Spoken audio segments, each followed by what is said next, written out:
আজকে আমার সাথে পোপাট হয়ে গেল। হ্যাঁ গাইস, আশা করি তোমরা সবাই আছো। আলহামদুলিল্লাহ আমিও ভালো আছি গাইস। আজকে একটা মেঘের মতো গিফট কার্ড বানাবো। প্রথমে দেখতেছো তো মেঘের একটা শেপে কাগজের মধ্যে দুই ভাঁজ করে আর্ট করে নিলাম মার্কার দিয়ে।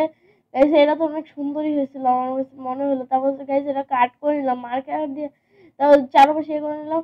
এ রং দিয়ে আমি একটা রেনবো শেপ একটা কাগজের উপর আর নিচে করলাম। আর আগেকার পাখা বানাতাম না, সেভাবে আমি ভাঁজ করে নিলাম। সাইডে আমি আঠা দিয়ে লাগিয়ে নেব। লাগানো মানে আমার প্রায় শেষে।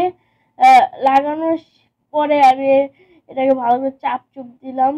চাপ দেওয়ার পরে এখানে একটা স্মাইল ফেস আর্ট করলাম। ফেসটা আমার কাছে মনে হয় সুন্দর হয়েছে গাইস।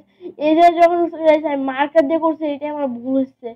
তাও গাইস এটা দিয়ে আমি লাগিয়ে নিলাম। গাইস এই যে আমার বড় একটা পোপাট হয়ে যাবে এখনই।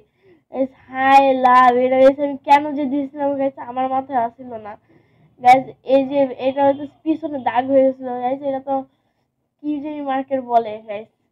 তারপর গাইস দেখো লাস্টেরটা সামনে গাইস দেখতেছো, সামনে এই যে হাই হাই এসে বসে গেছে। এটা হচ্ছে পুরোই ফালতু লাগছে গাইস। লাইক কমেন্ট শেয়ার করো আর সামনে একটা ভিডিও আসবে। Bye bye.